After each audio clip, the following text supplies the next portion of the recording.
Hey gamers, Aksu here. Is testing station 152 going like this? Okay, this is not going well. This video is for you. You can enter test station 152 from the overland map. This will be an intro level video. In order to quickly review the mechanics for this testing station, I'll run it solo on difficulty 1.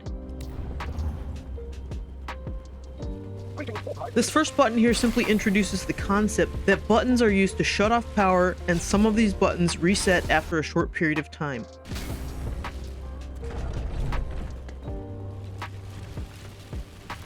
Here we shut off power to safely allow us access to the door switch. You'll need to navigate around this electrified turnstile. By turning off buttons, it will allow access to the door switch.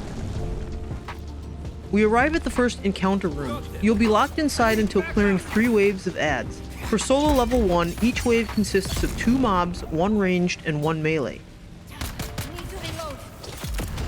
Here's my first tip. Unlike when you fire a gun, using a blade does not cause your shield to drop when attacking. If you're able to parry, this can minimize damage taken.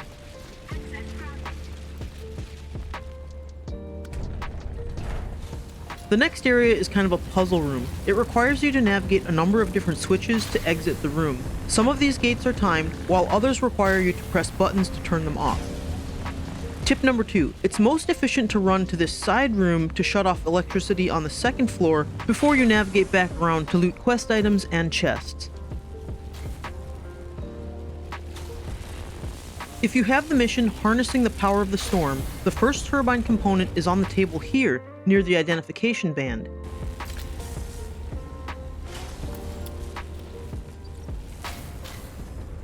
At this point, you can either go up the ladder to hit another button and loot a small chest, or you can simply bypass the upper level, opting to climb to hit the button from the outside.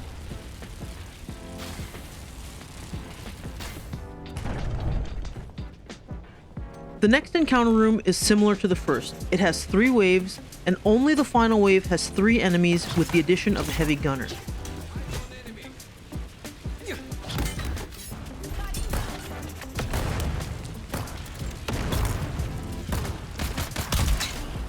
Once clear, the second turbine component is located here in the corner. I'm actually uncertain what these center switches do. I think they may reduce the hazard in the next turnstile. However, as a solo player, the combination of these 2 buttons time out too quickly to be useful. In this turnstile, you need to carefully jump the ground hazard while avoiding the other beams as well. If you're running the mission, you will find the final turbine component here. This pair of buttons will allow you to access a side door in the turnstile room. You may opt to exit and proceed directly to the boss fight, or you can take the door to an extra path that will reward you with a second medium loot container, which contains those augment materials.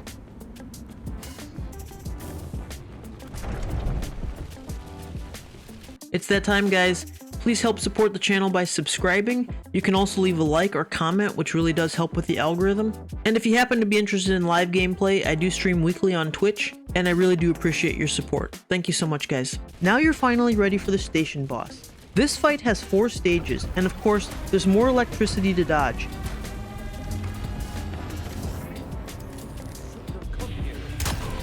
At low challenge levels, the boss attacks with a charged pistol.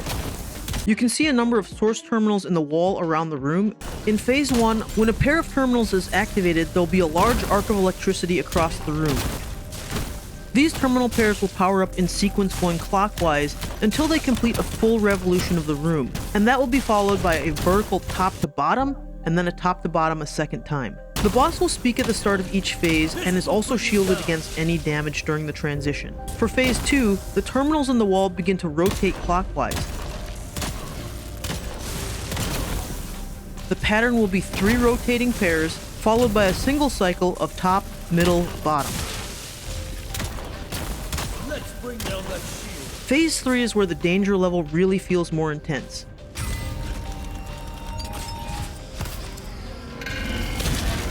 With the addition of the center pillar, the arcing electricity will now spread to fill large sections of the room.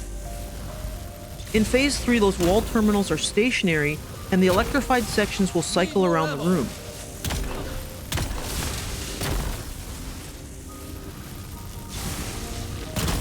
There is a pattern. The section will cycle counterclockwise 3 times, then clockwise twice, followed by 1 cycle of vertical top, middle, bottom. What a shock! When this phase starts, standing opposite the entrance door is a safe place to start, and then simply move with the pattern from there. Tip number 3. Throughout the fight, you'll be moving across the different floor sections. It's much faster to move across these angles the closer you are to the center. This can help you get back into position faster if you find yourself out of place. Tip number 4. Look at the art pattern on the center pillar. If you position yourself to be in line with the circle facing you, this will always be a safe starting point. You will then just move with the pattern. Commence overcurrent influx. Like Phase 3, Phase 4 will also have charged sections. Because these sections are now rotating, this is where looking at the circle pattern on the center column really pays off. You will always be safe if the circle is facing you. In this phase, rotating sections will charge up 3 times, followed by a vertical pattern of top, middle, bottom, and then bottom a second time. When the pattern is in its vertical state, when it's at the top and middle, this can offer the best time to do a lot of damage to the boss.